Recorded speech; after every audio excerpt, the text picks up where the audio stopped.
ভাইরে, পশু চেনে পশুরে, মানুষ মানুষকে আমরা চিনলাম না। আপনারা দেখতে পাচ্ছেন যে একটি মোষকে 3-4টা বাঘ মিলে আক্রমণ করছে।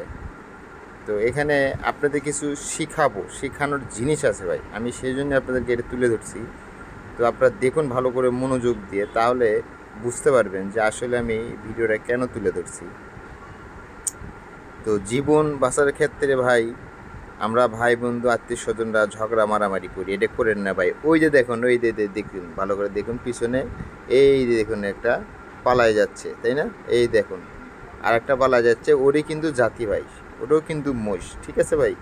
ওই মোষটাও পালায় যাইতেছে, যে এখানে আসলে যদি ওনাকে ধরে, এই জন্য ও ওদিক দিয়ে পালায় যাচ্ছে। তো আসলে ভাই, আমরা ভাই বন্ধু আত্মীয় স্বজন যে যারা আছি, বংশের পরিবর্তে যারা বংশধর যারা আছি, আমরা ভাই কিসের গ্যাঞ্জাম, কিসের মারামারি, কিসের কী করবো ভাই, এগুলো ভুলে যান ভাই, এগুলো ভুলে যান। যখন একজন বিপদে পড়ে ভাই, বিপদে সামনে এসে উত্তম। এই দেখুন ভাই, এবার আসল মজাটা বুঝুন। ওই মোষটা যে পালাই গেল দেখলেন, সে কী করছে জানেন? এই দেখেন, সবাইকে যে ডেকে নিয়েছে।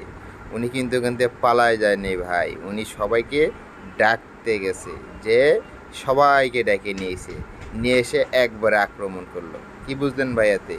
কিছু বুঝতে পারলেন? আমরা মানুষ বুঝতে পারি না ভাই, একটা পশু আল্লাহ তালা তার মাথায় কী জ্ঞান দিয়েছে, আর আমরা মানব জাত, সর্বশ্রেষ্ঠ জাত, সর্বমানব জাত, আমরা সর্বশ্রেষ্ঠ, আমরাই বুঝতে পারলাম না ভাই। এই জন্যই ভাই, কিসের মারামারি গ্যাঞ্জাম, কিসের ফ্যাসাদ, কিসের হ্যাঁ অন্যায় অত্যাচার ভাই, এগুলো ভুলে যান ভাই, এগুলো বাদ দেন ভাই। আত্মীয় স্বজনকে মিলেমিশে থাকা, বংশ আত্মীয় স্বজনের সাথে মিলেমিশে থাকা কতবার উপকারী ভাই, দেখুন, দেখলে তো বুঝতে পারছেন। এখন দেখেন ওর সাহস দেখুন, একটা সিংহ, মোষ, একটা মোষ সিংহকে, একটা বাঘকে কীভাবে ধুমকি ধামকি দেয়। পরিবার আসলে এতক্ষণ 4-5টা বাঘ মিলে ধরছিল একটা মোষকে। কি বুঝলেন ভাই? দেখুন পুরো মহল্লার সবাই চলে আসছে ভাই, এখন তাদের ক্ষমতার দাপটটা কতটুকু দেখুন। আহা ভাই, আমরা মানুষ, এর থেকে যদি আমরা শিখতে না পারি, বুঝতে না পারি ভাই, তে আমাদের মতো হতভাগা, আহা, আর কেউই থাকলো না ভাই। শিক্ষণীয় আছে ভাই এখানে, ভালো করে মন দিয়ে বুঝে শিক্ষণীয় একটা ব্যাপার আছে, জ্ঞানটা অর্জন করেন ভাই আপনারা। দেখছেন এই বাঘটি এখন সবাই চলে যাচ্ছে, এখন তাদের বংশধর চলে আসছে ভাই। বংশধর বৃদ্ধি পাইলে দেখেন, বংশধরের বৃদ্ধি পাওয়ার ফলাফলটা দেখেন আপনি, পুরো মহল্লার সবাই চলে আসছে, সবাই, কেউ আর ওদেরকে ঠেকাইতে পারবে না।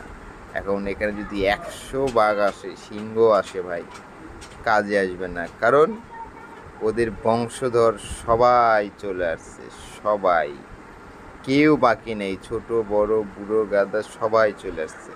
এই দেখুন, এই দেখুন, দেখছেন?